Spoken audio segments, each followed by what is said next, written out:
ปีซึ่งพิธีมื้อนี้ได้ดำเนินในท่ามกลางบรรยากาศที่ทั่วภาคทั่วรัฐ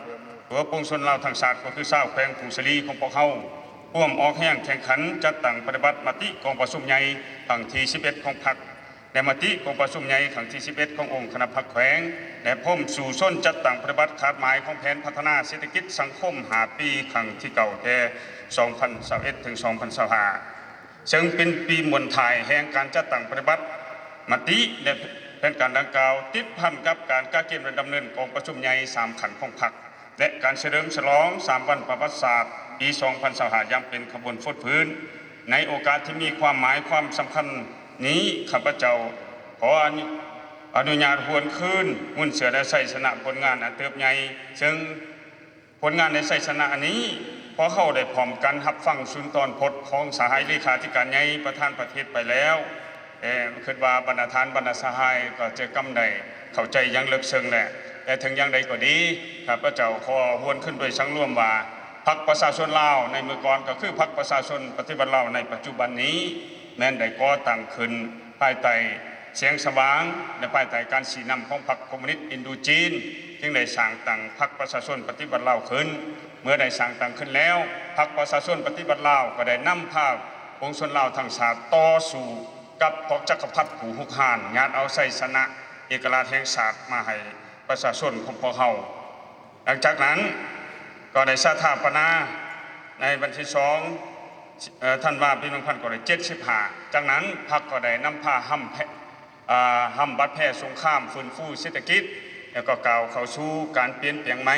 ยังมีหลักการของพรรคเขาอันนี้บรรณาธิการบรรณาสหายได้ฟังไปแล้วบรรณาสหายที่นับถือและหับแพงสำหรับแขวงผงสลีของพวกเขาภายใต้การนำพาของศูนย์กลางพรรคหากฐานพรรคของแขวงผงสลีได้รับการสั่งตั้งขึ้นในวันที่1 กันยายน 1955อยู่ที่บ้านปากบ้านเมืองไม้เวลานั้นปัจจุบันแม่นขึ้นกับเมืองขวาคณะพรรคได้ตั้งหน้าเคลื่อนไหวปฏิบัติหน้าที่หอบด่านภายใต้การนำพาของพรรคประชาชนปฏิบัติลาวจนสามารถดำเนินกองประชุมใหญ่ครั้งที่1ขององค์คณะพรรคแขวงยังเป็นทางการแต่วันที่30 ถึงวันที่30 ตุลาคม 1968อยู่ที่ห้วยปุงบุตรบ้านปักแพร่เมืองไม้และดำเนินกองประชุมใหญ่ครั้งที่2ขององค์คณะพรรคแขวงในต้นเดือนสิงหาคม 1971อยู่ที่กองโฮมปาล์มไหมฮกบ้านห้วยอุ่นเมืองไม้โดยแม่นสายเลขาธิการใหญ่ประธานไกรสอนพรหมวิหารลงมาชี้นำโดยกงในนัยยะดำเนินต่อสู่ปลดปล่อยศาสตร์คณะพระคักฐานในเมื่อก่อนซึ่งเป็นองค์คณะพรรคแขวงในปัจจุบันได้ยกสูงความรับผิดชอบต่อพรรคนำพาประชาชนลาวบรรดาเผ่าดำเนินการปฏิวัติศาสตร์ประชาธิปไตยปลุกระดมประชาชนบรรดาเผ่าให้เป็นจิตหนึ่งใจเดียวกันเขาร่วมในแนวร่วมปูศาสตร์ดำเนินการต่อสู้อย่างยุ่งยากลำบากละเอียดละเอียดยืดเยื้อยาวนเฮ็ดให้แขวงผงสลีของพวกเขากลายเป็นเขตที่มันของการปฏิวัติในทั่วประเทศได้เป็น1 ใน 2แขวงต่อโฮมที่นักแน่นเป็นหลักแหล่งสำคัญให้แก่ขบวนการต่อสู้ในขอบเขตทั่วประเทศประกอบส่วนสำคัญเข้าในการปลดปล่อยภาคเหนือลาวและได้ฮักนำบรรยศเป็นแขวงวีรชนมี1 เมืองวีรชนเมืองใหม่มี1 กองหอยวีรชนกองหอย19ในเมืองก่อนและมี5 บ้านวีรชนเช่นบ้านปักแพร่บ้านเส้นเงินบ้านสนำหะบ้านอุ้มลงและบ้านจ่าคำแดงและมีวีรชนแห่งศาสตร์ในระดับแข่งขันจำนวนหนึ่งภายหลังประเทศชาติได้รับการปลดปล่อยคณะบริหารงานพรรคแขวงก็ได้สืบต่อเฮ็ดหน้าที่ปกปักรักษาและสร้างสรรค์พัฒนาท้องถิ่นให้มีความหนักแน่นและเติบใหญ่ขึ้นในตัวเฮ็ดให้ชีวิตการเป็นอยู่ของประชาชนบรรดาเผ่าได้รับการเปลี่ยนแปลงได้ดีขึ้นเป็นเก่ามาพอเขาได้ยกย้ายสำนักงานปกครองแขวงจากเมืองไม้มาตั้งอยู่เมืองขวาในปี 1973และจากเมืองขวามาตั้งอยู่เทศบาลผงสลีในปี 1984และจากเมืองผงสลีย้ายมาอยู่บุญเนือใน 2019และพ่วงก่อสร้างชาติพัฒนามาฮอดปัจจุบันนี้ตลอดระยะครึ่งศตวรรษที่ผ่านมาซึ่งเป็นระยะประวัติศาสตร์ที่องค์อาจสว่างไสวได้บ่เคยมีมาก่อนชาวแขวงผงสลีภายใต้การนำพาของศูนย์กลางพรรคคณะบริหารงานพรรคแขวงแต่ละรุ่นแต่ละสมัยได้บุกเบิ้นสู่ส้นเฮ็ดในแขวงผงสลีจากบอนที่อ่อนหน่อยทุกยากหลาดลังในทุกด่านก้าวขึ้นอย่างนักแน่นตามจุดหมายที่ของพรรคเขาได้กำหนดไว้โดยได้เริ่มปรับปรุงระบบการเมืองแต่ขันแขวงขันเมืองขันตาเสียง อันเทระกาวในปี1975-86ทั่วแขวงผงสลีของพวกเขามีแต่6เมืองเช่นเมืองผงสลีเมืองไม้เมืองขวาเมืองสัมพันธ์เมืองยอดอุดมเมืองสัมพันธ์มี713บ้านมี60กว่าตาแสงส่วนเมืองบุญไต่แม่นได้รับการสร้างต่างหลังปี1986ในยาม75-86เที่ยงคู่กับการซุ่มใส่ปรับปรุงจากองค์การปกครองแต่ละขันก็ได้ซุ่มใส่ฟื้นฟูพัฒนาเศรษฐกิจถึงได้เริ่มจากการเต่าโฮมกรรมสิทธิ์ที่ดินเป็นต้นแม่นดินหน้าจัดตั้งกำลังการผลิตขึ้นด้วยตั้งเป็นหลายหน่วยขึ้นกับบ้านหลายจุขึ้นกับหน่วยได้กำหนดแรงงาน3รุ่นแรงงานเฒ่าแรงงานกลางและแรงงานหนุ่มได้จัดตั้งการผลิตแบ่งปันตามแรงงานเอิ่นว่าสหกรณ์เกษตรแต่ระบบการผลิตแม้นปฐมประธานดังเดิมขึ้นกับธรรมศาสตร์เป็นต้นต่อระบบพื้นฐานพ่วงรางรับใส่แก่การพัฒนาและการดำรงชีวิตหลายด่านแม้นเริ่มจากศูนย์ซึ่งทั่วแขวงของพวกเขามีเส้นทางปูยางแต่2เส้น1แม้นแต่เส้นทางเลียกที่19แต่ด่านปะค่ามาหาผงสลี2แม้นเส้นทางแต่สายแดนอุดมไซมาหาเมืองขวาและมีเส้นทางดินแดง2เส้น1แม้นเส้นทางจากนำอูไปหาด่านไต่จ้าง2แม้นเส้นทางแต่ผงสลีไปหาฮัสสาแดนเวลานั้นมีแต่หารขารัด1แห่งในห้องหมอเมือง1แห่งแต่มีโรงเรียนประถมในมัธยมยุทธเทศบาลเมืองและจุดบ้านใหญ่อูเหนือปากน้ำน้อยบ้านยอมีโรงเรียนมัธยมต้นปลายแต่2แห่งโรงเรียนอุดมผงสลีและโรงเรียนอุดมเมืองใหม่ผลสำเร็จในการปฏิบัติแนวทางการเปลี่ยนแปลงใหม่อย่างหอบด่านมีหลักการอยู่อาณาแขวงผงสลีของพวกเขาในโครงเขตเศรษฐกิจมหาภาคในปี1997ถึง2006เศรษฐกิจขยายตัว 6.5% แต่ในปี2007ถึง2016ขยายตัว 7.58% รวมยอดผลิตภัณฑ์ภายในแต่97ถึง2006เฉลี่ยหัวคนหนึ่งได้แต่$193มาฮอต2024รวมยอดผลิตภัณฑ์ภายในเฉลี่ยหัวคนหนึ่งได้$1,530เทียบใช้ปี2006เพิ่มขึ้น8เท่าองค์ประกอบเศรษฐกิจก็ได้หันเปลี่ยนจากกสิกรรมถอยไปสู่อุตสาหกรรมในการบริการเทเลกาวการลงทุนในปี87-96มีแต่ 4.36 ตึกกีบมาฮอดปี2024มี900กว่าตึกเพิ่มขึ้นหลายเท่าด้านการเงินปี1997ถึง2006รายรับได้แต่230.76 ตึกและในปีรายจ่ายมี288ตึกและมาฮอดปีปัจจุบันนี้มีรายรับทั้งหมด 3,000 กว่าตึกแต่รายจ่ายก็700กว่าตึกธนาคารระบบธนาคารเวลานั้นมีแต่ธนาคาร1แห่งซึ่งเอ่ยว่าธนาคารวรรณพัฒนาลาวมาฮอดปัจจุบันนี้มีสาขาธนาคาร 3-4 แห่งและก็บริการอยู่ทุกเมืองมีสถาบันการเงินจุลภาคและมีตู้ ATM บรรจุอยู่บริการอยู่ทุกเทศบาลเมืองทุกจุดการส่งเสริมการผลิตและการแก้ไขความทุกข์ยากในปี86สามารถผลิตข้าวได้แต่ 11,000 ต้นมาฮอดปัจจุบันสามารถผลิตได้56,000 กว่าต้นเพิ่มขึ้น5เท่าปี86การผลิตเป็นสินค้าต่างๆได้ส่งออกก็แม่นได้เพิ่มขึ้นหลายเท่าเป็นต้นแม่นซ่ายางพาราหวยอ้อยมักแนงมักเดือยพืชฤดูแล้งอื่นๆคือบรรณาทานบรรณาสหายเนี่ยการเลี้ยงสัตว์ประเภทต่างๆก็ได้หันจากการเลี้ยงแบบปฐมประทานแบบครอบครัวได้หันมาเป็นฟาร์มได้เลี้ยงน้ำใสเล็กๆขึ้นแต่ละกาวระบบพื้นฐานพ่วงรางทางด้านการผลิตเป็นต้นแม่นส่วนรับประทานมาฮอด2024นี้จากบ่ท่านมีฝ่ายที่จากการก่อสร้างเมืองฝ่ายโดยปฐมประทานที่ประชาชนเฮ็ดเองมาฮอดปี2024นี่มี 3,000 กว่าแห่งเนื้อที่น่าสามารถรับนำชนประทานในฤดูแล้งรวม 5,000 กว่าเฮกตาร์รวม67ส่วนน้อยด้านการปรุงแต่งการขายและการปรุงแต่งในปี1986ตัวแขวงมีแต่ตลาด1แห่งมาฮอดปัจจุบันนี้มี52แห่งหัวหน่วยธุรกิจเวลาหันมีแต่91หัวหน่วยมาฮอดปัจจุบันนี้มี 3,000 กว่าหัวหน่วยการค้าต่างประเทศมูลค่าในเวลานั้นก็มีแต่ 0.23 ตึกกีบมาฮอดปัจจุบันนี้เพิ่มขึ้น 3,000 กว่า 3,000ก็ติกีด้านการปรุงแต่งปี86มีแต่โรงงานขาสัตว์12แห่งมาฮอดปัจจุบันนี้มันมีหลายเท่าการปรุงแต่งผลิตภัณฑ์เกษตรกรรมเริ่มจากศูนย์บ่ทันมีมาฮอดปัจจุบันนี้เพราะเขาได้ปรุงแต่ง1เมือง1ผลิตภัณฑ์ได้30ก็หมายด้านคมนาคมในขนส่งปี86มีเส้นทางแต่เที่ยวได้2ฤดูมีแต่58บาทมาฮอดปัจจุบันนี้แม่นได้300กว่าบาทเพิ่มขึ้นหลายเท่าอันนี้บรรณาทานได้เห็นประจักษ์ตาแล้วในปี86นี้ยังบ่ทันระบบการขนส่งในปี86นี่บ่ทันได้มีรถโดยสารบ่ทันมีอย่างแต่มาฮอดปัจจุบันนี้สามารถขนส่งสินค้าโดยสารไปสู่ต่างประเทศไปสู่ภายในระบบน้ำประปาบ่ทันมีมาฮอดปัจจุบันนี้แม่นได้เพิ่มขึ้น12แห่งด้านพลังงานได้บ่แห่ปี97มีแต่เขื่อนไฟฟ้านำบุญ1แห่งมีไฟฟ้าจักร1แห่ง1เครื่องแต่มาฮอดปัจจุบันนี้แม่นได้เพิ่มขึ้นหลายเท่ามีสถานีไฟฟ้าระบบสายส่ง230กิโลโวลต์115 22กิโลโวลต์และ 0.4 ได้ประชาชนได้ส้มใส่รวมเกือบ70ส่วนหอยด้านโทรคมนาคมปี86ก็มีบ้านได้ส้มใส่ไปรษณีย์ระบบโฟนีมีแต่พ่อทอได้บาทแต่มาฮอดปัจจุบันนี้บ้านได้ส้มใส่ระบบโทรศัพท์ต่างๆมันรวม90กว่าเปอร์เซ็นต์ในระบบบริหารรัฐก็ได้นำใส่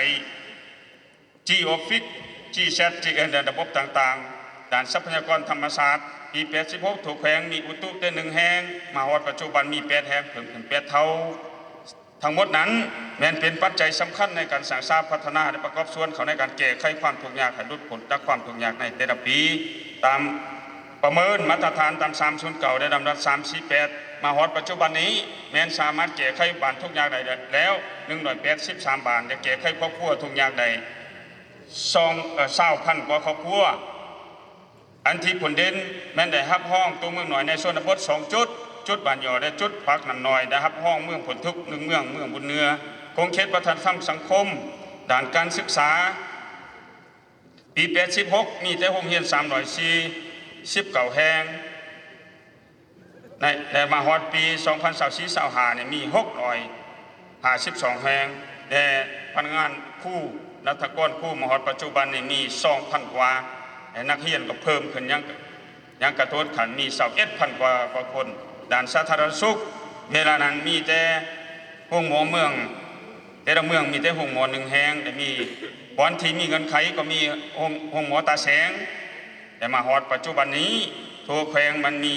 โรงหมอเมืองโรงหมอแขวงสุขศาลา60กว่าแห่งประชาชนได้เข้าถึงการบริการสาธารณสุขเทียบกับปี86เป็นเพิ่มขึ้นหลายเท่าระบบน้ำดินน้ำสะอาดก็ได้รับการก่อสร้างได้รับการสวมใส่มาฮอดปัจจุบันนี้มันเทียบกับปี86เป็นเพิ่มขึ้นหลายเท่าแต่ได้สวมใส่ปิดไทยในทั่วแขวงแต่ทางข่าววัฒนธรรมก็ได้เอาใจใส่ปรับปรุงและก่อสร้างและพัฒนาเวียกงานดังกล่าวอย่างต่อเนื่องโดยได้ขยายตารางโครงหลังข่าวสารไปสู่บ้านมาฮอดปัจจุบันนี้บ้านมีระบบโทรคมกลุ่ม89ส่วนร้อยด้านแรงงานสวัสดิการสังคมเดิมแต่ปี93เดิมปฏิบัติลำดับ178ทับนยเกี่ยวกับการประกันภัยสังคมและการอุดหนุนปินโปประสุดโดเสียงค่ะและจากนั้นก็ได้ออกลำดับ207ในปี 2001 ก็ได้กำหนดเป็นกองทุนประกันภัยสังคมปฏิบัติตามระเบียบกฎหมายบางออกแขวงพกของเขาได้เอาใจส่งเสริมก่อสร้างและพัฒนาแรงงานของพ่อแรงงานไปสู่กฎหมายเทเลกาวระบบประกันภัยสังคมก็ได้รับการสั่งต่างขึ้นได้รับการบริการทั่วถึงได้ขึ้นกว่าเก่ากองทุนภัยพิบัติขันแขวงขันเมืองก็ได้รับการสั่งต่างได้ขึ้นไว้เป็นระบบมาเรียกงานอำนาจรัฐภายหลังสภาประชาชนสูงสุดได้รับห้องเอารัฐธรรมนูญในวันที่15 สิงหาคม ปี 1911แขวงผงชลีของพวกเขาก็มีสมาชิกสภาแห่งศาสตร์ประจำเขตเลือกตั้งและมีห้องการสภาแห่งศาสตร์และในเลือกตั้งสภาประชาชนสูงในสภาประชาชนแขวงสุดที่1ในปี 2016ประกอบมีสมาชิกสภาทั้งหมด21สหายหญิง7สภาประชาชนแขวงสุดที่2ได้เลือกตั้งในวันที่22 เมษายน 2021มี ศึกสภาประชาชนในโทแขวงสับแปดสหายเจ็ดสหายได้เอาใจใส่เขินไว้ปฏิบัติหน้าที่ตามสิทธิประบัติบทบาทของตนแต่เป็นอย่างดีศาลประชาชนแขวงได้สร้างตั้งนั้นปี 2023 โดยแยกออกจากแผนกยุติธรรมแต่ก็มีความยุ่งยากในการเคลื่อนไหวแต่ก็ได้มีความพยายามปฏิบัติตามระเบียบกฎหมายปัจจุบันนี้ศาลประชาชนแขวงได้มีระบบการจัดตั้งครบชุดมีศาลเขตมี2 แห่งศาลเขต1อยู่บนเหนือและเขต2อยู่เมืองขวาและมีศาลประชาชนแขวงที่สามารถปฏิบัติตามหน้าที่และตัดสินคดีตามระเบียบกฎหมายอัยการประชาชนแขวงก็ได้รับการสั่งตั้งในเดือนเก่าวันที่เก่าเดือน1 ปี 2090ได้รับการยกระดับพัฒนาซึ่งมาฮอดปัจจุบันนี้มีโครงจักรครบชุดระเบียบกฎหมายได้รับการเผยแพร่ไปสู่ประชาชนกว้างขวางออกพร้อมกันนั้นก็ได้จัดตั้งการเรียนกฎหมาย45 วันเรียนงานป้องกันศาสตร์ป้องกันความสงบเพราะเขาก็ได้เอาใจใส่ปรับปรุงก่อสร้างทางด้านกำลังวิชาเฉพาะให้มีความเข้มแข็งแล้วก็ก่อสร้างตานางป้องกันศาสตร์ป้องกันความสงบเริ่มแต่ขันบานขึ้นมามีปกสบานมี7 กองหอยสายแดน7 กองหอยประจำที่ตั้งแต่รับการฝึกแอบทางด้านวิชาเฉพาะแล้วก็ได้รับการก่อสร้างทางด้านพระราชการกับทีซึ่งเฮ็ดให้กำลังของพวกเขา2 กำลังของพวกเขาได้เคลื่อนไหวและปฏิบัติหน้าที่เฮ็ดให้แขวงของพวกเขารับประกันเสถียรภาพทางด้านการเมืองอย่างนักแน่นสังคมมีความสงบมีความเป็นระเบียบเรียบร้อยโดยพื้นฐานซึ่งเป็นเงินไขอำนวยความสะดวกให้แก่สังคมให้แก่ประชาชนสังคมในสังคมได้ทำมาหากินประกอบอาชีพตามแนวทางนโยบายในระเบียบกฎหมายของรัฐบาลออกด้านการร่วมมือและพัวพันกับต่างประเทศแขวงภายใต้นโยบายของศูนย์กลางพรรคแขวงของพวกเขาก็ได้สืบต่อร่วมมือกับบรรดาแขวงเมืองตาแสงไก่เที่ยงของสสเวียดนามและสปจีนอันพิเศษแม้นแขวงของพวกเขาได้เส้นแขวงแหกเสียวกับนครผู้กับแขวงเดียนเบียนสสเวียดนามได้พวกพันหัวหอบด่านได้มีผลสำเร็จซึ่งสามารถยาได้บทเรียนเทคนิคแต่การช่วยเหลือด่านอื่นๆจำนวนหนึ่งมาประกอบส่วนในการสร้างสรรค์พัฒนายุคแขวงของพวกเขาก็บรรลุตามแผนการวางไว้ในโครงเทศการเมืองได้เอาใจใส่ก่อสร้างปรับปรุงทางด้านแนวคิดโดยรายรูปการในรายในอันใดเหตุให้พนักงานของพวกเขามีความรับรู้เข้าใจต่อแนวทางและมีความเชื่อมั่นต่อการนำพาของพรรคมีสติระวังตัวต่อมิตรและศัตรูต่างจัดแจกมาฮอดปัจจุบันนี้ทุกแขวงมีหาฐานพรรค995พรรคฐานและ901หน่วยพรรคเทียบใช้ปี86เพิ่มขึ้น791พรรคฐานด้วยพรรคว่าใส่เข็มแข็งนักแน่นรวม61ส่วนหน่อยจำนวนสมาชิกพรรคเทียบใช้ปี2002มันเพิ่มขึ้น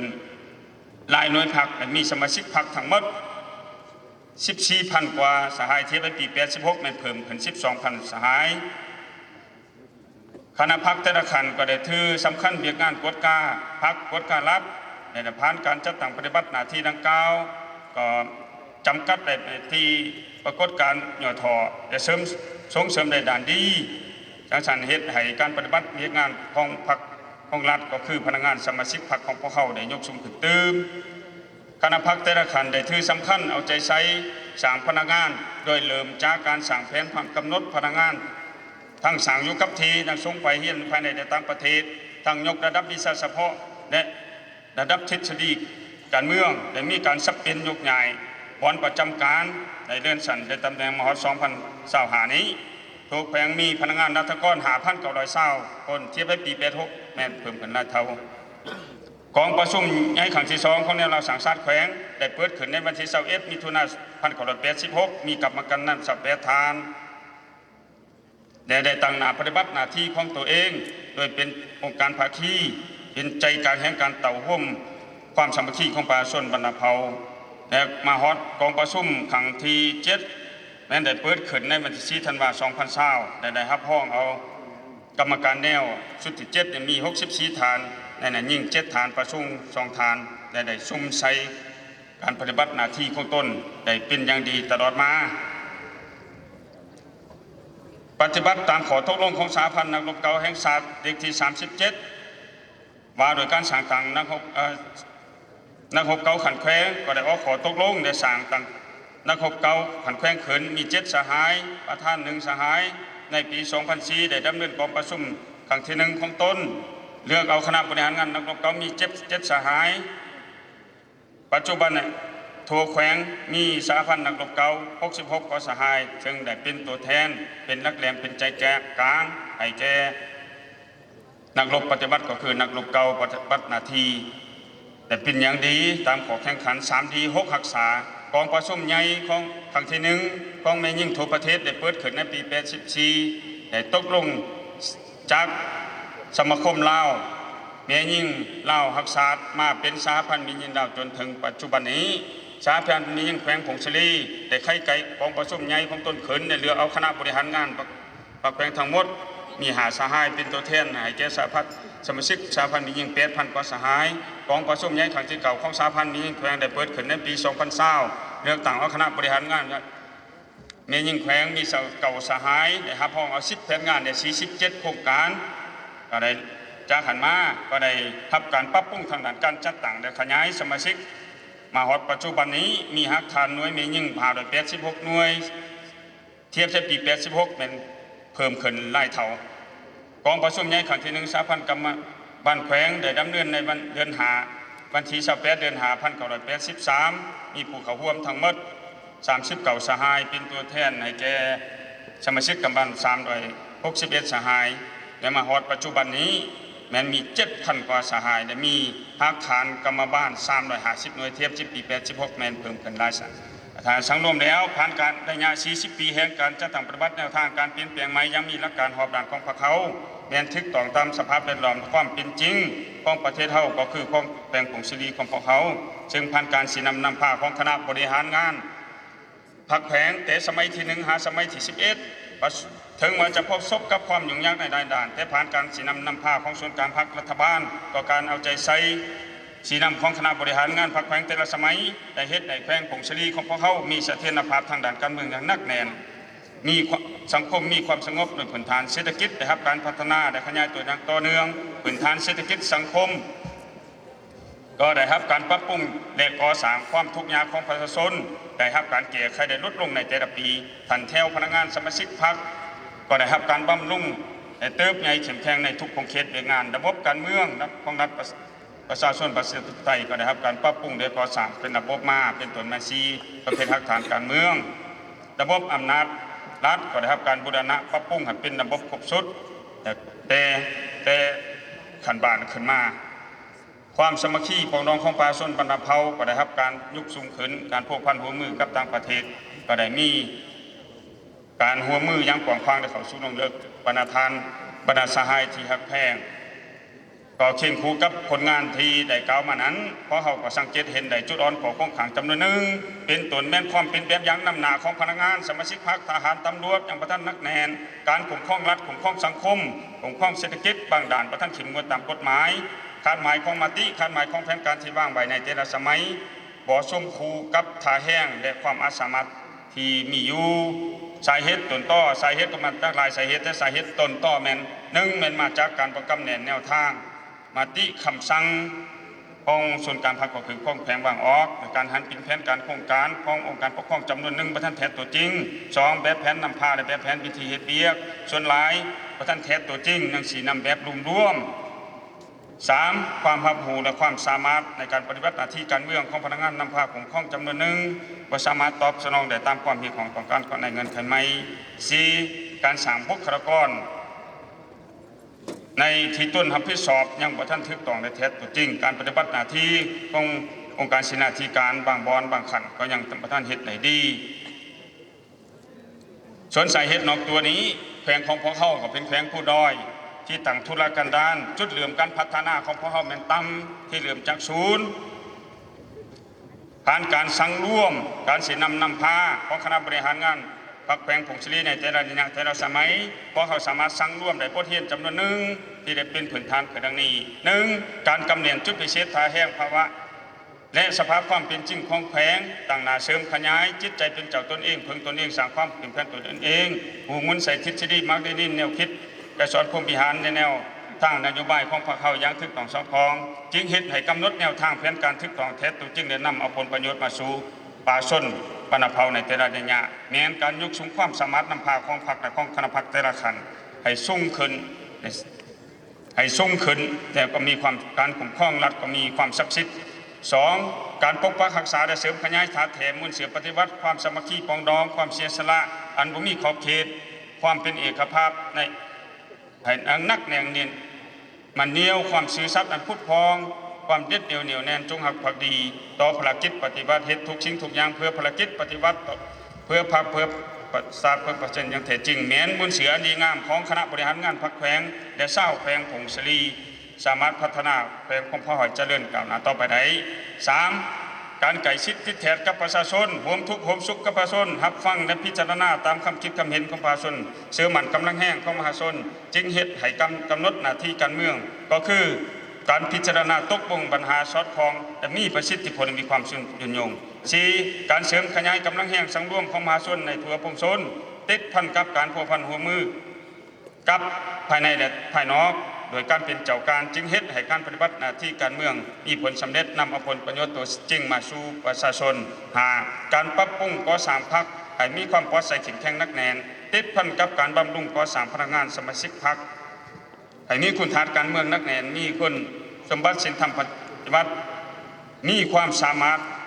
เป็นปัจจัยสำคัญในการปฏิบัติแนวทางนโยบายของพรรคและทิศทางหน้าที่ที่ได้กำหนดมีผลสำเร็จบรรณาทานบรรณาทรายทีฮักแพงเพื่อสืบต่อปกปักรักษามรรคผลของการปฏิบัติสืบเสริมขยายมุ่นเสือพิรชนของแขวงผงสลีและเสริมขยายมรรคผลของการนำพาของคณะพรรคคณะบริหารงานพรรคแขวงแต่สมัยที่1หาสมัยที่11สืบต่อสร้างสร้างพัฒนาแขวงผงสลีให้ลดผลจากความทุกข์ยากเด็ดมีความก้าวหน้าอย่างประยุทธ์อย่างตอนในซุ่มใส่บางเบียก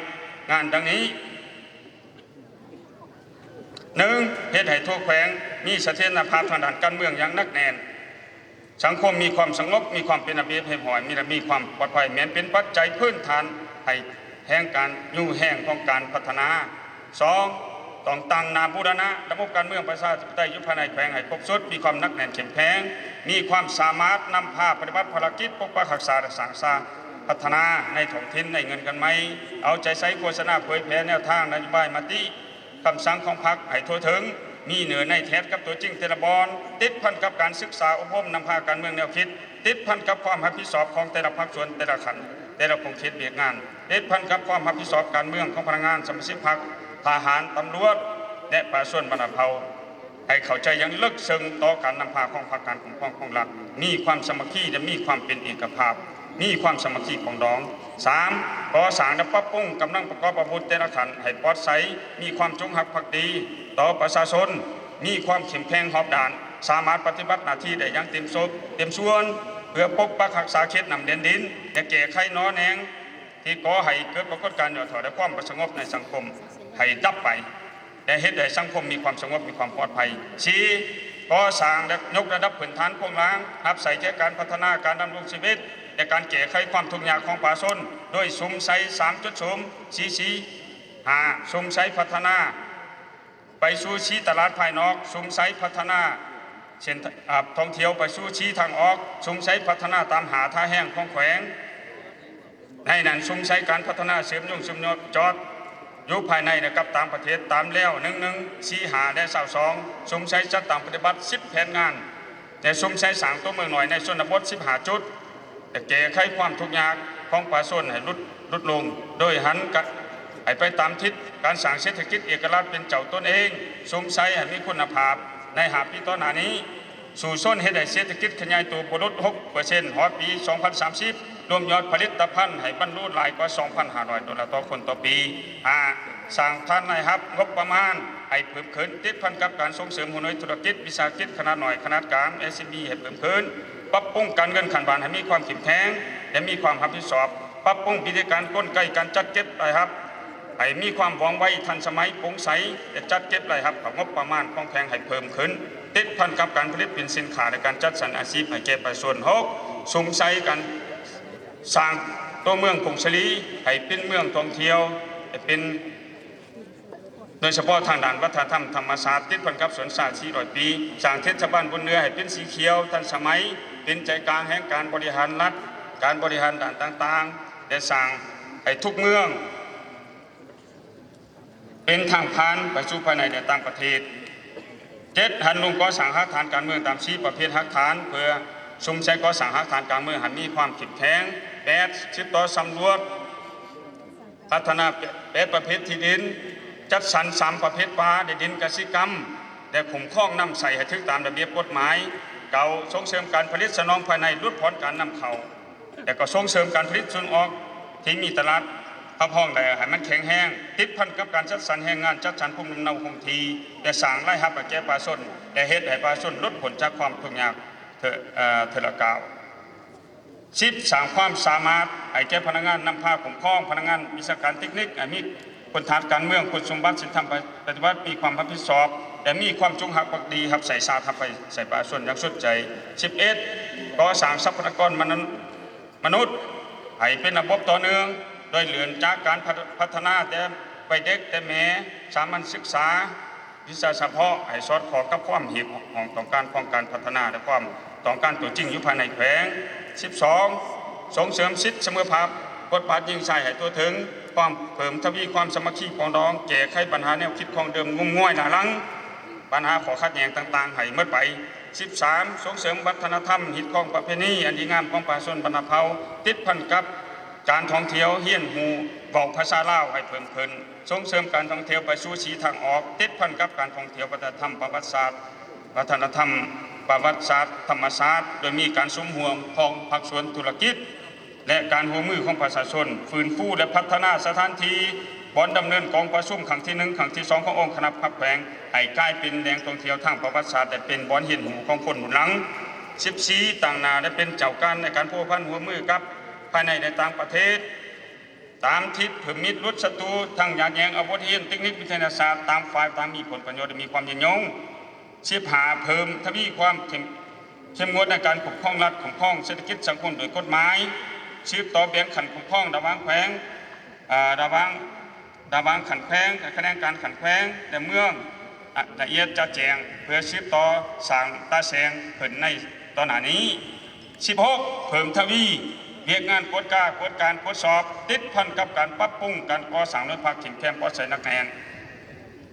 แต่มีความสามารถนำผ้าหอบด่านเตะหักฐานขึ้นมาได้ในทุกเคสเป็นงานหันมาประสิทธิผลมาหอนี้การกล่าวคำปราศัยต่อชุมนุมก็สินสุดลงขออวยพรให้บรรดาสหายกรรมการประจำพรรคบรรดาสหายคณะพรรคเลขาคณะพรรคเลขาหน่วยพรรคพนักงานสมาชิกพรรคอดีตการนำพรรครัฐขันแพงขันเมืองพนักงานปฏิบัติวิรชนแห่งศาสตร์นักรบแข่งขันปราชนสันคนในสังคมนักเรียนหูนักปัญญาชนทุกทนหนาจงมีสุขภาพเข้มแข็งมีผลสำเร็จในหน้าที่การงานการธุรกิจและมีความสุขความเจริญต่อไปพรรคประชาชนปฏิบัติลาวที่มีเกียรติสง่ามันยืนพรรคประชาชนปฏิบัติลาวผู้จัดตั้งและนำพาทุกชัยชนะของการปฏิบัติลาวมันยืนส้มเชยวันสางต่างพรรคประชาชนปฏิบัติลาวครบ70 ปีอย่างสุดใจต่างหนาพันขยายแนวทางการเปลี่ยนแปลงใหม่หอบด่านยังมีหลักการของพรรคเฮาให้แข็งแห้งและเข้าสู่ลงเลิกสร้างการหันเปลี่ยนที่แข็งแห้งเลิกเซิงหอบด่านในการนำพาของพรรคต่างหนาปรับปรุงก่อสร้างพรรคให้ปอใส่เข้มแข็งนักแน่นสร้างความสามารถนำพาและลักษณะนำหนาของพรรคแผงผงชลีของพวกเขามีสิ่งท้าทายและความยุ่งยากในหลายด้านแต่ก็มีทายแห้งผมสอนพอเข้าสามารถพัฒนาให้เจริญก้าวหน้าต่อไปได้ขอขอบใจ